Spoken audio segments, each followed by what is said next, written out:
ಇವತ್ತು ರಾಜ್ಯಾದ್ಯಂತ ಮಕರ ಸಂಕ್ರಾಂತಿಯ ಹಬ್ಬದ ಸಂಭ್ರಮ ಸಡಗರ ಜೋರಾಗಿದೆ.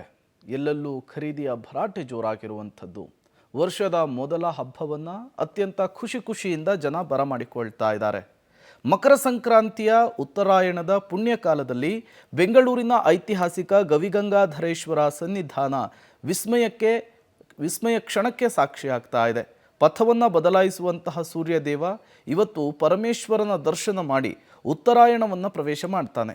ಈ ವೇಳೆ ಸಂಜೆ ದೇಗುಲದ ಬಲಭಾಗದಲ್ಲಿರುವ ಕಿಂಡಿಯ ಮೂಲಕ ಪ್ರವೇಶಿಸುವಂತಹ ಸೂರ್ಯ ರಶ್ಮಿ ಬಳಿಕ ನಂದಿಯ ಕೊಂಬುಗಳ ಮೂಲಕ ಹಾದು ಗವಿಯೊಳಗಿರುವಂತಹ ಶಿವಲಿಂಗವನ್ನು ಸ್ಪರ್ಶಿಸಲಿದೆ.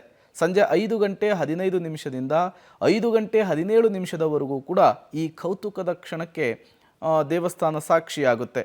ಈ ಕ್ಷಣವನ್ನು ಕಣ್ತುಂಬಿಕೊಳ್ಳುವುದಕ್ಕೆ ಭಕ್ತರು ಕಾತುರದಿಂದ ಕಾಯ್ತಾ ಇದ್ದು, ದೇಗುಲದ ಆವರಣದಲ್ಲಿ ಪ್ರತಿ ವರ್ಷದಂತೆ ಈ ವರ್ಷವೂ ಕೂಡ LED ವ್ಯವಸ್ಥೆಯನ್ನು ಮಾಡಲಾಗಿದೆ. ಬೆಳಗ್ಗೆ ಸ್ವಾಮಿಗೆ 5:30 ಅಭಿಷೇಕ ಶುರು ಮಾಡಿ 6 ಗಂಟೆಗೆ ಮಹಾಮಂಗಳಾರತಿ ಆಗುತ್ತೆ. ಮಧ್ಯಾಹ್ನ 1 ಗಂಟೆವರೆಗೂ ಎಲ್ಲರಿಗೂ ದರ್ಶನದ ವ್ಯವಸ್ಥೆ ಏರ್ಪಾಡು ಮಾಡಿದ್ದೀವಿ. ಅದಾದ ನಂತರ ದೇವಸ್ಥಾನ ಶುದ್ಧಿ ಎಲ್ಲ ಮಾಡಿಕೊಂಡು ಸಾಯಂಕಾಲ 4 ಗಂಟೆಗೆ ಬರುವಂಥ ಸೂರ್ಯನ ಪೂಜೆಗಾಗಿ ಎಲ್ಲ ಸಿದ್ಧತೆಗಳು ಮಾಡಿಕೊಂಡು 4:15 ಒಳಗಡೆ ಪ್ರವೇಶ ಆಗುತ್ತೆ ಸೂರ್ಯ. 5:14 5:17 ಸ್ವಾಮಿ ಮೇಲೆ ಸೂರ್ಯ ಪೂಜೆ ಆಗುತ್ತೆ.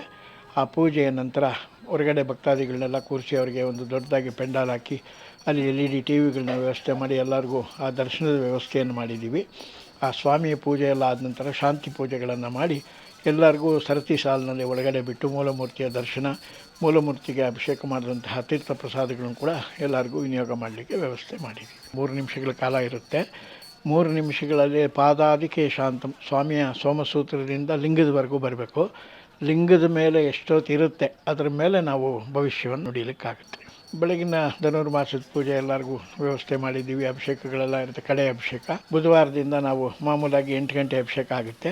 ಧನುರ್ಮಾಸ ಕಡೆ ಪೂಜೆ ಬೆಳಗ್ಗೆ 5:00 ಮಹಾಭಿಷೇಕ ಎಲ್ಲ ಮಾಡಿ ವಿಶೇಷವಾಗಿ ಅಲಂಕಾರ ಮಾಡಿ ಎಲ್ಲ ಭಕ್ತಾದಿಗಳಿಗೂ 1 ಗಂಟೆವರೆಗೂ ದರ್ಶನದ ವ್ಯವಸ್ಥೆ.